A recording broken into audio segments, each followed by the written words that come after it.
तो guys clash at the castle जो कि WWE का नेक्स्ट प्रीमियम लाइव इवेंट होने वाला है, उसको होने में अब 24 घंटे से भी कम का टाइम रह गया है। तो आज की वीडियो में हम बात करने वाले हैं क्लैश एट द कैसल की प्रेडिक्शंस के बारे में। उसके अलावा मैं अपने रिजल्ट्स भी आपके साथ शेयर करूंगा और उसके अलावा इस पेपर व्यू में हमें क्या सरप्राइजेज़ और क्या रिटर्न्स देखने को मिल सकते हैं उसके बारे में भी बात करेंगे। इस पेपर व्यू से मेरी तो काफ़ी ज़्यादा उम्मीदें हैं। मैं काफ़ी मैचेस में इसमें सरप्राइजेस की उम्मीद कर रहा हूं और जो ट्रिपल एच है उनके आने के बाद ये पहला पेपर व्यू है, क्योंकि हमें पता है जो समर स्लैम है वो तो मिज़ मैकमैन ने ही उसको सारा कुछ उसका प्रिपेयर किया था। तो ये जो हमारे ट्रिपल एच हैं उनके आने के बाद ये पहला प्रीमियम लाइव इवेंट है, तो हम काफ़ी कुछ इसे एक्सपेक्ट कर सकते हैं। और जो ट्रिपल एच उन्होंने मैचेस भी अभी तक सिर्फ 6 अनाउंस किए हैं, तो हम एक्सपेक्ट कर रहे हैं कि हो सकता है कि इस प्रीमियम लाइव इवेंट में हमें हो सकता है और मैचेस भी ऐड होते हुए देखें। और अगर नहीं होंगे तो फिर मुझे ये पक्की बात है कि जो इसके अंदर जो रेसलिंग की क्वालिटी है वो बहुत ज़्यादा अच्छी होगी। तो आपने देखना है इस वीडियो को बिल्कुल लास्ट तक, और आपकी क्या प्रेडिक्शंस है इस पेपर व्यू के बारे में वो भी आपने मुझे कमेंट सेक्शन में ज़रूर बताना है। तो वीडियो को शुरू करते हैं। तो प्रेडिक्शन से पहले मैं आपको एक बड़ी न्यूज़ दे दूं जो कि आज सुबह मुझे पता लगी। तो टाइसन फ्यूरी के बारे में मैंने कल आपको वीडियो में बताया था कि जो टाइसन फ्यूरी हैं उनको कहा जा रहा है कि वो क्लैश एट द कैसल में आएंगे। तो अब सुबह उन्होंने अपने इंस्टाग्राम पर एक वीडियो अपलोड की जिसमें वो सबसे पहले बात कर रहे थे कि क्लैश एट द कैसल किस तरह से एक बहुत बड़ा प्रीमियम लाइव इवेंट है और यूके के अंदर 30 साल के बाद कोई WWE का जो लाइव प्रीमियम लाइव इवेंट है वो होने जा रहा है। तो यहाँ पर उन्होंने एक न्यूज़ दी कि वो रोमन रेंस और ड्रू मैकिंटायर के मैच में रिंग साइड पर होंगे। अब ये नहीं पता कि क्या वो पूरे ही पेपर व्यू में रिंग साइड पर बैठे रहेंगे, मतलब कि टिकट लेके ऑडियंस में फर्स्ट रो में, या फिर वो सिर्फ रोमन रेंस और ड्रू मैकिंटायर के मैच को देखने आएंगे। और अगर वो आएंगे तो क्या इसमें उनका कोई पार्ट भी होगा, तो ये देखना काफ़ी ज़्यादा इंटरेस्टिंग होगा। तो अब बात करते हैं पहले मैच की, जो कि होगा Bianca Belair, Alexa Bliss and Asuka versus Bayley, Dakota Kai and Io Sky के बीच में। अब इस मैच की बिल्ड जो है वो मुझे इतनी अच्छी नहीं देखने को मिली, क्योंकि इन टीम्स को ज़्यादा लड़वाया नहीं गया, ज़्यादा इनके दरमियान हमें कोई सेगमेंट्स नहीं देखने को मिले। इनके रैंडम मैचेस ही होते रहे, टूर्नामेंट जो था वही होता रहा है, इसके ऊपर इतना फोकस नहीं रहा WWE का। तो इस मैच की अगर मैं बुकिंग की बात करूँ तो मुझे लगता है इधर बेली की टीम जो है वो जीत जाएगी। अब हो सकता है कोई न्यू मेंबर भी इसमें ऐड हो जाए, उसकी वजह से जीतें, क्योंकि बियांका चैंपियन है तो उनकी टीम किस तरह हारेगी। लेकिन बहरहाल जो भी हो, इस मैच को जो बेली की टीम है वो आसानी से मुझे लगता है कि जीत जाएंगी। नेक्स्ट दोस्तों अब हम बात करते हैं Rey Mysterio and Edge versus the Judgment Day के मैच की। अब इस मैच को ऑफिशियल तो किया गया था एक ही हफ्ते पहले हमें पता भी नहीं था कि ये मैच होगा, और अगर होगा तो क्या होगा इस मैच में। तो बहरहाल अब ये मैच है। अब इस मैच की अगर बात करूँ तो इसमें अगर डोमिनिक आते हैं रिंग साइड पर, तो डोमिनिक का एंगल देखने के लिए मैं काफ़ी ज़्यादा इंटरेस्टेड हूँ कि डोमिनिक का इस मैच में क्या रोल होगा। और अगर इसकी मैच की प्रेडिक्शन मैं करूँ तो मेरे हिसाब से इस मैच में जजमेंट डे जीत जाएंगे। अब वो जीतेंगे किस तरह से, क्या डोमिनिक का हील टर्न होगा, यहाँ मुझे लगता है काफ़ी ज़्यादा चांसेस हैं।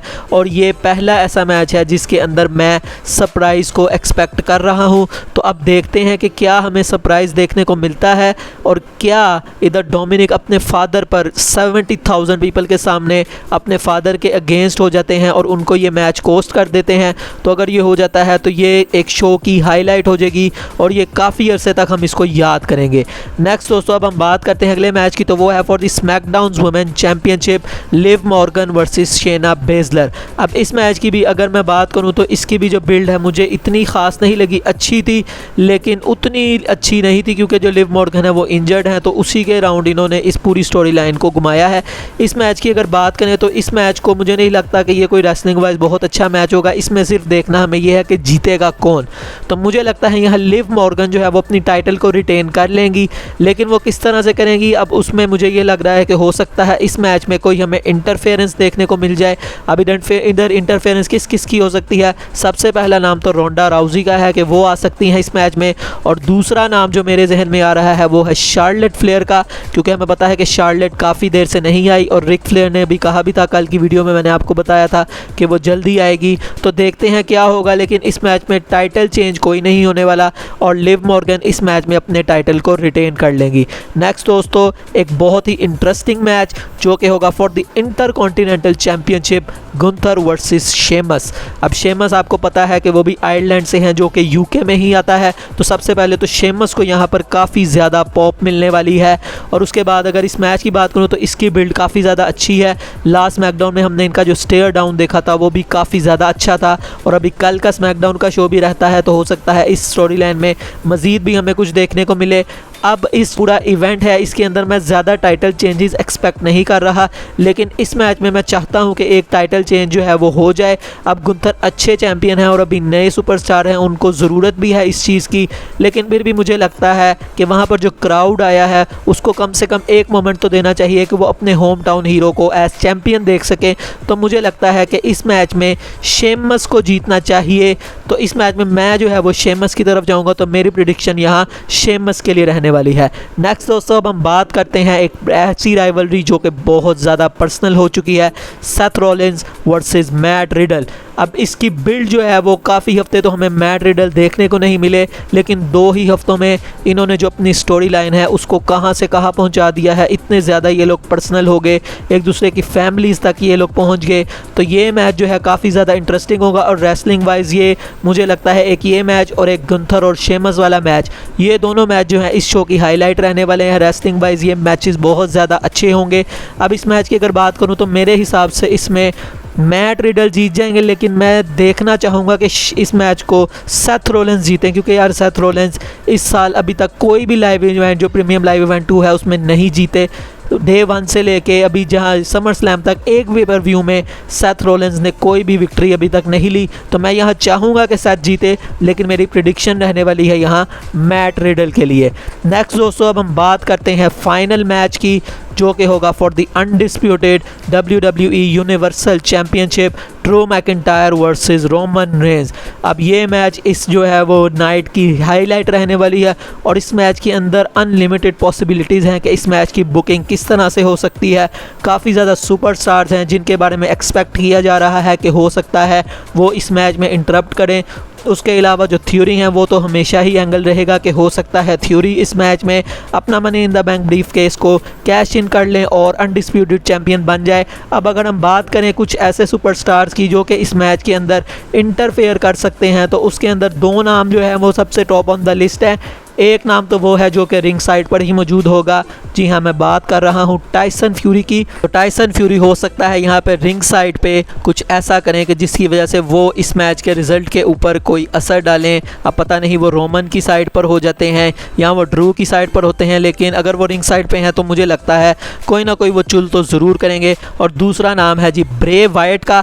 ब्रॉन स्ट्रोमन भी आ रहा है, लेकिन ब्रे वाइट अगर आते हैं तो वो इसी पिक्चर में आएंगे। अभी कोई रूमर नहीं है ब्रे के बारे में, लेकिन अगर आते हैं तो वो इस मैच में ही आएंगे।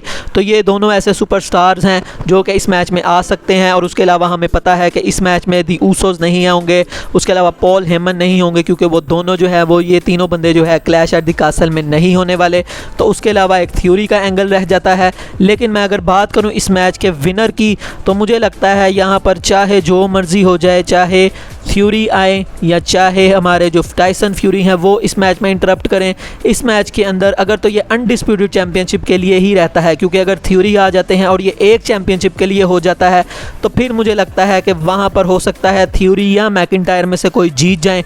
लेकिन अगर यहाँ थ्योरी वाला एंगल नहीं होता और ये मैच अनडिस्प्यूटेड चैंपियनशिप के लिए ही है, तो मुझे यहाँ नहीं लगता कि रोमन रेंज अपने टाइटल को लूज़ करने वाले हैं, क्योंकि मुझे यहाँ लगता है कि रोमन रेंज से अभी दोनों टाइटल जो WWE है वो नहीं लेगी। एक चैंपियनशिप तो उनके पास रखनी ही रखनी है, लेकिन क्योंकि जो WWE है उन्होंने इस मैच को फॉर द अनडिस्प्यूटेड चैंपियनशिप ही अभी तक रखा हुआ है, तो इसलिए मुझे नहीं लगता कि उनके हाथ से टाइटल्स कहीं भी जाने वाले हैं। रेसलमेनिया तक वही चैंपियन रहेंगे। अब यहाँ हो सकता है कि ये जो इंटरप्शन आई है या तो टाइसन फ्यूरी की तरफ से, ब्रे वाइट की तरफ से, ब्रॉन स्ट्रोमन की वजह से, इनकी वजह से जो मैच है वो डिस्क्वालिफिकेशन में एंड हो जाए और यहाँ जो हमारे ड्रू हैं उनको वीक ना दिखाया जाए और वो इस मैच को डिस्क्वालिफिकेशन से जीत जाएं। तो आपको क्या लगता है कि इस मैच की क्या एंडिंग होने वाली है? तो मेरी प्रिडिक्शन यहाँ रोमन रेंज के लिए रहने वाली है कि वो यहाँ पर अपनी अनडिस्प्यूटेड चैंपियनशिप को किसी ना किसी तरह से रिटेन कर लेंगे। तो आपको क्या लगता है कि क्या इस मैच में ड्रू जीत पाएंगे या रोमन अपनी चैंपियनशिप को रिटेन करेंगे? आपने मुझे ज़रूर बताना है। ये थी आज की वीडियो, उम्मीद करता हूँ अच्छी लगी होगी। मिलेंगे नेक्स्ट वीडियो में, तब तक के लिए अपना बहुत सारा ख्याल रखिएगा। अल्लाह हाफिज़।